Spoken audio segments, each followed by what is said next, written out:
What if the absolute most toxic, chaotic relationship you have ever survived wasn't actually a massive waste of your time? Right.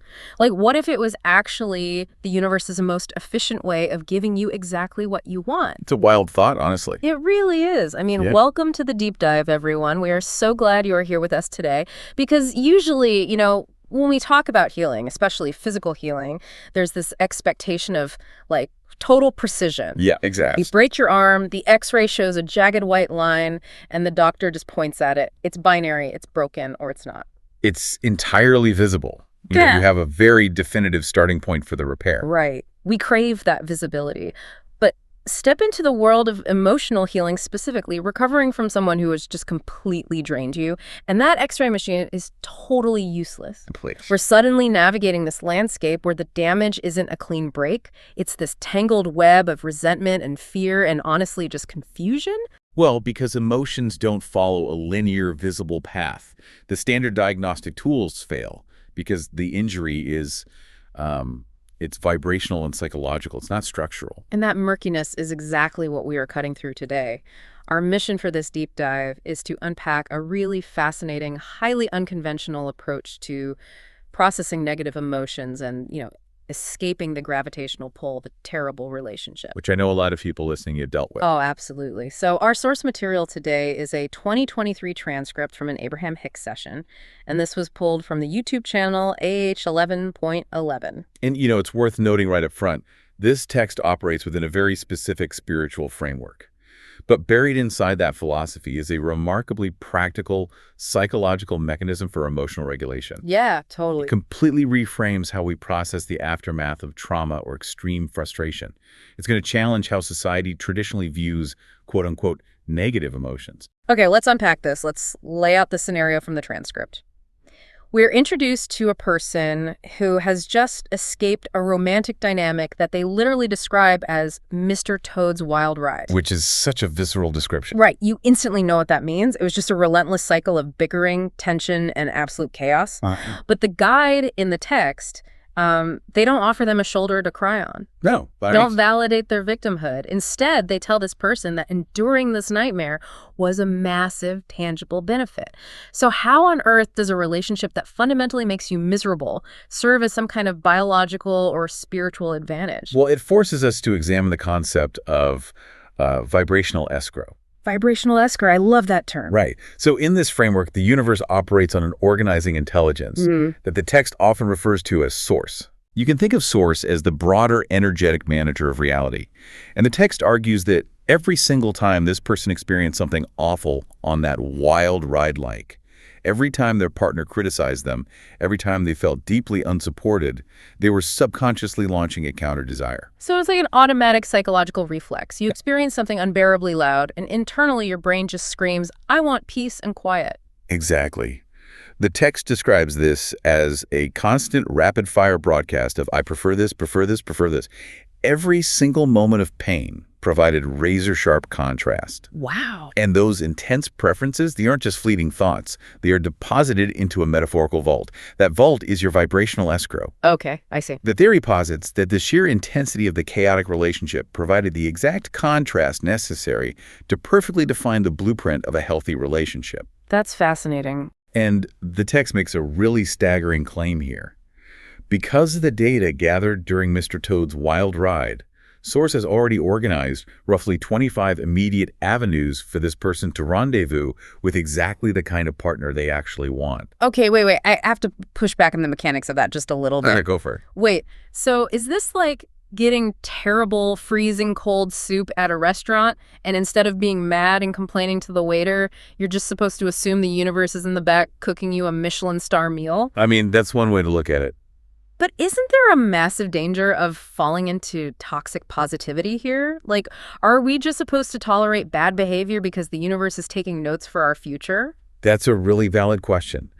But if we connect this to the bigger picture, retroactive meaning-making is very different from present-moment complacency. Okay, explain that. The text is absolutely not advocating for staying at the table and eating the cold soup with a smile. Right. It is addressing what you do with your focus once you realize the soup is cold. The framework operates on the law of attraction, which in its simplest terms, means like attracts like. Your dominant focus dictates your reality. So what you focus on expands. Exactly. The danger isn't in tasting the cold soup. The contrast was necessary to know you actually want hot soup. The danger is standing in the alley behind the restaurant for the next 5 years, endlessly complaining about the cold soup. Oh, wow, yeah. If you are vibrating at the frequency of I was wrong by cold soup, you literally cannot hear the dinner bell ringing for the Michelin star meal. You can't. You are tuned to the wrong radio station entirely. You are actively blocking those 25 avenues sources prepared because your emotional bandwidth is entirely consumed by despair and blame regarding the old dynamic. The contrast created the clarity, but marinating in the pain of the contrast keeps you tethered to it. But it's incredibly hard to walk away from that alley when the person serving the soup is constantly screaming at you. Oh, without a doubt. Why do we stay paralyzed and tuned to that awful frequency, especially when a partner is chronically angry? The person in our source material lived with an ex who had explosive outbursts. Yeah, it's a very specific kind of trauma. When you're trapped in a house with someone like that, your immediate instinct is to modify your own behavior. You just start walking on eggshells just to keep the peace. Well, to understand that, we need to look at the psychological engine driving the angry partner. The source breaks this down really compellingly. People who display chronic, explosive anger, they actually feel entirely powerless. Really? Even though they're the ones yelling? Yes. They have zero connection to their own worthiness or their ability to shape their life favorably. And living with the feeling that you have absolutely no control over your circumstances or your happiness, that is a terrifying, biologically dysregulating state to exist in. So forcing you to walk on eggshells gives them this temporary, artificial sense of control. Their anger isn't even about the dirty dishes or the tone of your voice. It's just a desperate grab for power because internally, their tank is completely empty. Right. When they scream and you shrink, they get a hit of relief. They manage to alter their external environment. They controlled you. But that relief is synthetic, and it's incredibly fleeting, which is why the outbursts have to happen constantly. God, that sounds exhausting. So if you're the one trapped in that dynamic, constantly shrinking yourself, how do you actually break the cycle? You have to understand the societal trap that keeps both of you locked in it. The text outlines this brutal emotional loop. Society rightfully condemns unprovoked anger. We're taught from a very young age that anger is bad, destructive, and morally wrong. Sure, yeah. So a powerless person falls into a pendulum of misery. They start in despair. The despair is agonizing, so they lash out in anger to feel a tiny semblance of power. But the moment the anger subsides, societal conditioning and their own conscience flood them with guilt. Oh, and guilt is a uniquely paralyzing emotion. It tells you that you are fundamentally broken. Precisely. So that guilt biologically suppresses their nervous system right back into the freeze state of despair. Right. Despair leads to anger. Anger triggers guilt. Guilt forces them back into despair. They just violently swing back and forth across that spectrum. They never move upward toward actual healing because they don't realize the cycle can be broken. The text offers incredibly blunt advice for anyone living with someone stuck in that pendulum. It says, do not jump to their anger. Just hard to do. Very hard. But you have to realize that you cannot permanently change your behavior to make a powerless person feel better. Appeasing them is just feeding a bottomless pit. You have to, frankly, stop caring what they think of you. Withdrawing your participation is the only way to short-circuit their false relief cycle. But to stop walking on those eggshells, you have to reclaim your own sense of power. The person in the text who survived this wild ride had to find a way to break their own paralysis. Which brings us to the most surprising and honestly wildest part of this entire transcript. Here we go. The person in the hot seat tells the guide that they had a dream the night before. In this dream, they walked right up to their angry ex, punched them directly in the face, and then, quote, ran like hell. Yeah, that's quite a dream. Normally, if you sit down with a therapist or a spiritual teacher and confess you are dreaming about physically assaulting your ex, they are going to express concern. They might suggest you have deep-seated toxic hostility that needs to be cleansed. Probably, yeah.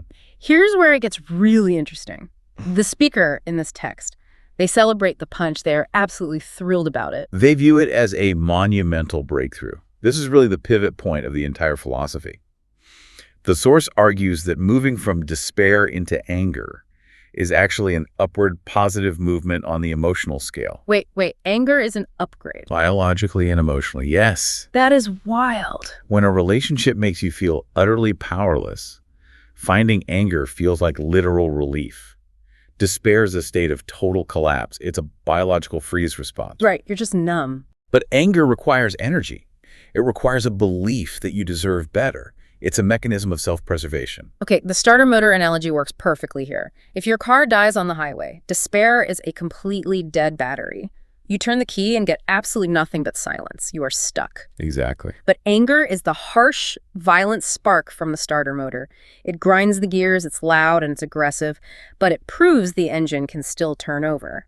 You have life inside you again. What's fascinating here is how the source leans into some extreme real-world observations to drive this mechanical point home. Right, the terrorism example? Yes. The speaker acknowledges that audiences globally often recoiled this idea, assuming the philosophy advocates for revenge or violence.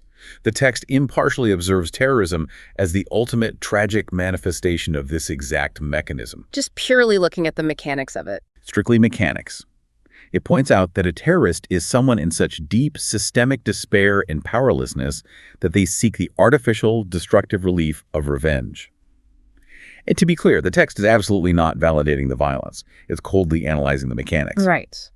It illustrates that revenge is an attempt by a powerless entity to feel the kinetic energy of anger rather than the crushing weight of victimhood.